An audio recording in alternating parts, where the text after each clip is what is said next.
আজকের এই ক্লাসে আমরা শিখতে চলছি হ্যাভ এবং হ্যাজ ভার্বের ব্যবহার। দেখো বন্ধুরা, ইংলিশে কথা বলার ক্ষেত্রে হ্যাভ এবং হ্যাজ এর ব্যবহারটি প্রপার ভাবে জানতে হবে, কারণ এটির ব্যবহার এতই বেশি যে তুমি দেখো যখনই কথা বলতে যাবে দেখবে এই হ্যাভ হ্যাজ এর ব্যবহারটি চলে আসতেছে। সো আজকের এই ক্লাসে আমরা এই হ্যাভ হ্যাজ এর টোটাল ব্যবহারগুলো নিয়ে টোটাল ব্যবহারটি আজকের এই ক্লাসে শিখে নেব। So let's see.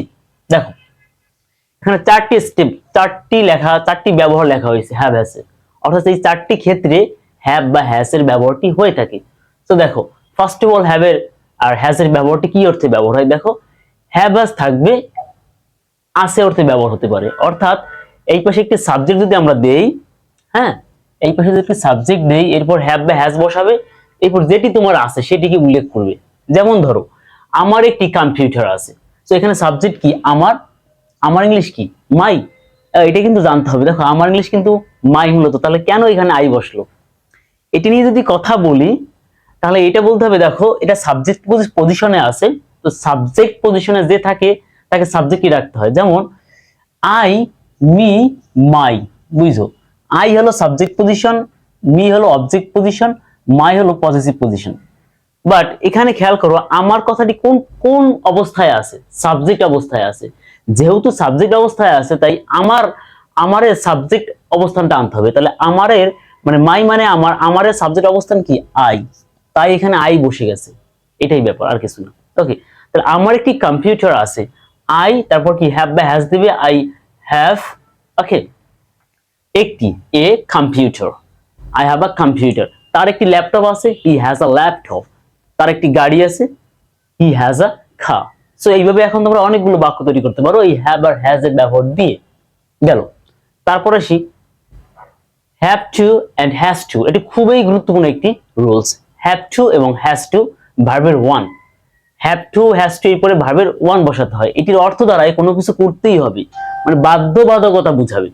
যদি বলে না তোমাকে যেতে হবে, তোমাকে খেতে হবে, তোমাকে বলতে হবে, এই বাক্যগুলো আমরা এই হ্যাভ টু হ্যাজ টু দ্বারা বলতে পারি। তাহলে দেখো কিভাবে করতে হবে।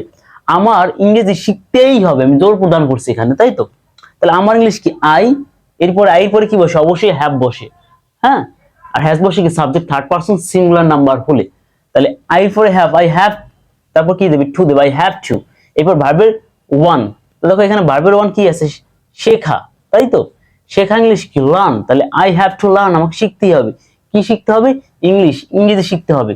তার ডক্টর হতেই হবে, তাহলে কি হবে, হি, হির পরে হ্যাজ বসে, তাহলে হি হ্যাজ টু হওয়া, হওয়া ইংলিশ হলো be, he has to be a doctor, তার একজন ডক্টর হতেই হবে। হ্যাঁ, তোমাকে একজন তোমার একজন তোমাকে যেতেই হবে, তোমার যেতেই হবে, ইউ হ্যাভ টু গো, আমাকে শিখতে, আই হ্যাভ টু লার্ন, আমাকে বলতেই হবে, I have to say, I have to quarrel, আমাকে আমার ঝগড়া করতেই হবে। সো এরকম হ্যাভ টু হ্যাজ টু দিয়ে এবার তোমরা অনেক বাক্য তৈরি করতে পারো। ওকে, তারপরে রুলসটি হলো হ্যাভ হ্যাজ প্লাস ভার্বের থ্রি, যেটি অর্থ দাঁড়াবে মানে হ্যাভ হ্যাজ ইউজ করবে, সাবজেক্ট এই পাশে থাকবে, এরপর হ্যাভ হ্যাজ তারপর ভার্বের থ্রি, ইয়াসি ইয়াসো ইয়াসেন সিসাসেন। অর্থাৎ তুমি যদি এই স্ট্রাকচারটি লিখো তাহলে সেই বাক্যটির অর্থ এমন দাঁড়াবে, দেখো যে আমি খেয়েছি, আমি শুনেছি, আমি বলেছি, সে সে আমাকে জানাইছে, এই যে এরকম লাস্টে ভার্বের শেষে সিসাসেন আসবে। মূলত এটি প্রেজেন্ট পারফেক্ট টেন্সের একটি স্ট্রাকচার। প্রেজেন্ট পারফেক্ট টেন্সে কি থাকে, বাংলা ক্রিয়াপদের শেষে সিসাসেন থাকে বা ইয়াসি ইয়াসু ইয়াসেন থাকে। তো দেখো এটা আমরা করি, আমি এটি ভালোভাবে শিখেছি, দেখো লাস্টে সিসাসেন আছে। তো সেই ক্ষেত্রে আমরা হ্যাভ হ্যাজ প্লাস ভার্বের থ্রি ইউজ করে থাকবো।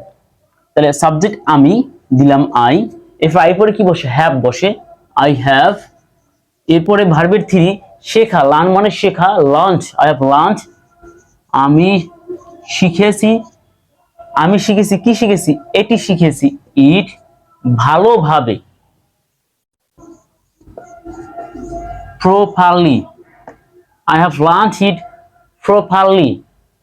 ওকে, এবার আমি যদি বলি এমন যে সে আমাকে বলেছে, he has said to me, he has said to me, আমি শুনেছি, I have heard, আমি শুনেছি, আমি জেনেছি, I have আমাকে জানানো হয়েছে, আমাকে কেউ জানাইছে, ভাই সে আমাকে জানাইছে, he has informed me। এই যে দেখো সিস অর সেন্স চলে আসবে এই বাক্যগুলোর ক্ষেত্রে, যেটি প্রেজেন্ট পারফেক্ট টেন্সে হবে। ক্লিয়ার? তাহলে এই হ্যাভ হ্যাজ প্লাস ভার্বের থ্রি এটি প্রেজেন্ট পারফেক্ট টেন্সের স্ট্রাকচার শিখে নিলাম। এবার আসি এটা দেখো, have been has been plus ভার্বের থ্রি লেখা আছে প্যাসিভ। দেখো বন্ধুরা এই যে সেন্টেন্সটি করলে এইটাই প্যাসিভ হবে যদি তুমি হ্যাভ আর হ্যাজ এর সাথে একটি বিন নিয়ে আসো। হ্যাঁ, এই হ্যাভ বা হ্যাজ এর সাথে যদি একটি বিন নিয়ে আসো তাহলে সেটা প্যাসিভ সেন্স হবে। প্যাসিভ সেন্সটা কি হয়, যে ওই সাবজেক্টের যে কর্তা বা এই বাক্যের যে কর্তা প্রথমে থাকবে সে মূলত ওই ভার্বের কাজটি করে না। ঠিক আছে, যেটি আমাদের খুবই গুরুত্বপূর্ণ কথা বলার ক্ষেত্রে, বিশেষ করে পার্টিকুলার কোনো ব্যাপার নিয়ে কথা বলতে গেলে অবশ্যই প্যাসিভ সেন্স জানতে হয়। তো দেখো কোন ধরনের বাক্যগুলো হ্যাভ বিন হ্যাজ বিন বা ভার্বের থ্রি দ্বারা বলবে, এটা এই স্ট্রাকচারটি দ্বারা বলবে। তো প্রথমে তো সাবজেক্ট থাকবে, তাই তো? তো দেখো আমাকে নির্বাচিত করা হয়েছে, দেখো নির্বাচিত যারা করছে, সিলেক্ট যারা করছে সেটা তারা তো প্রথমে নাই, আছে কি? নাই, কিন্তু তার জন্যই মূলত এটা প্যাসিভ সেন্স। যদি এটা থাকতো যে আমি নির্বাচিত হয়েছি, হ্যাঁ আই হ্যাভ বিন সিলেক্টেড বা আই হ্যাভ সিলেক্টেড, তাহলে হতো এটা present perfect tense.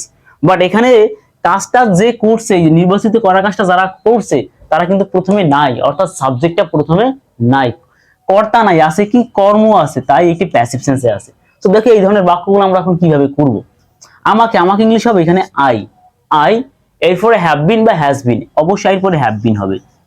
I have বিন এরপর ভার্বের থ্রি, নির্বাচিত ইংলিশ সিলেক্ট, সিলেক্ট নাই কি হবে? Selected, I have been selected. এবার এরকম থাকতে পারে I have been selected by them, তাদের দ্বারা, বাই টিচার্স, হ্যাঁ, বাই সামওয়ান, যাই হোক, তাহলে I have been selected by them. তারপর যদি এরকম বলা হয় তাকে মারা হয়েছে, দেখো মারা কাজটা যারা করছে তারা কিন্তু প্রথমে নেই। ওকে, তাহলে দেখো সাবজেক্ট কি আছে? তাকে ইংলিশ কি হবে এখানে? হি, তাহলে হির পরে হ্যাজ বিন হবে, হি হ্যাজ বিন।